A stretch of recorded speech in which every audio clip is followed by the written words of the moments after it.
I'm gonna show you something to do to your Cadillac XLR, and if you don't do it, you're really stupid. Do it now.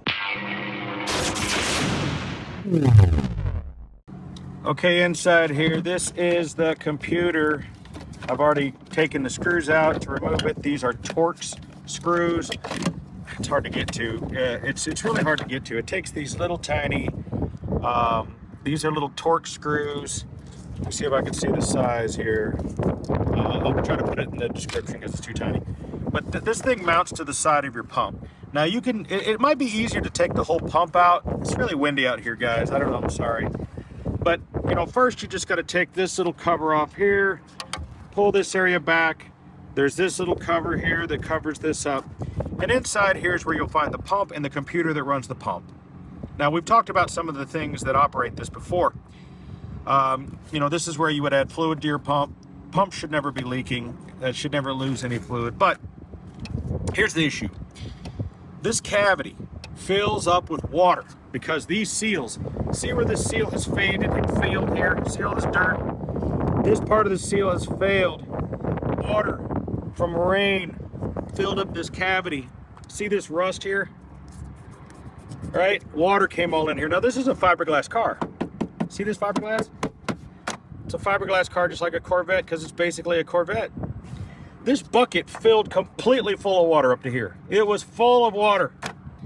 So what I've done is, if you look closely, you'll see I've drilled some holes in each corner. Okay? I drilled those drain holes. I'm worried a whole lot less about, you know, dust and bugs and things getting in there than I am water. Had those holes been there before, this would have not happened.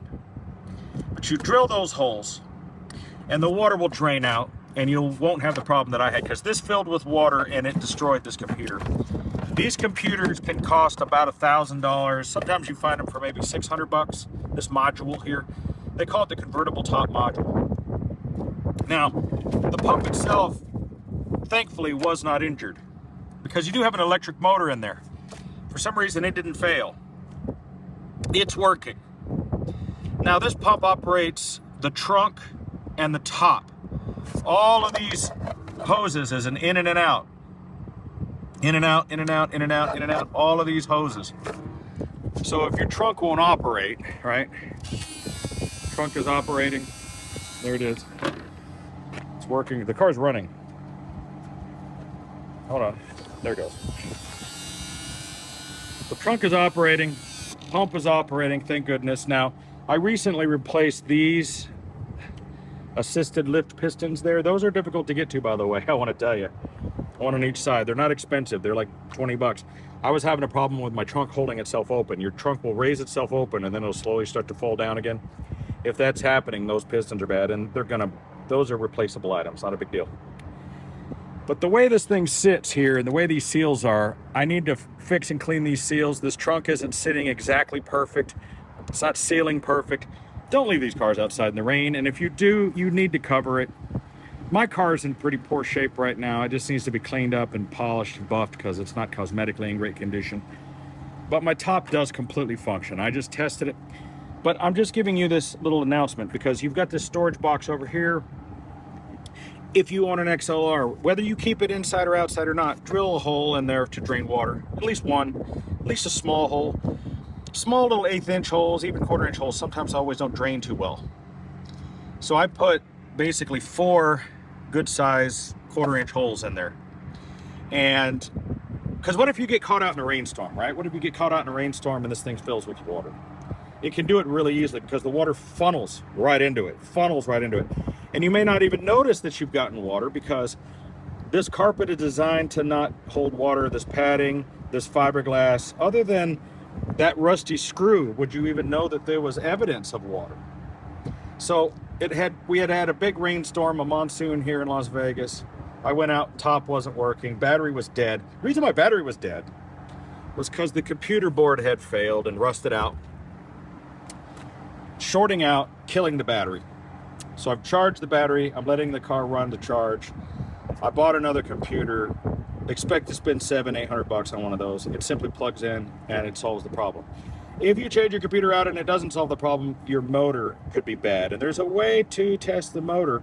Go on to some of the XLR forums. A fella helped me there, And what I did was I forced power into it. I pulled this plug out, and I believe it's, I don't want to give you the wrong stuff, but basically look at the wire coming off of the pump and running up to this thing here. And what I did was I force fed 12 volts into it, and the pump activated. So it showed me that the pump was working. Now that I got the computer module in, the trunk, the top, everything is working. You got to think about how much stuff that computer does. When you press your down button, it first rolls down your windows.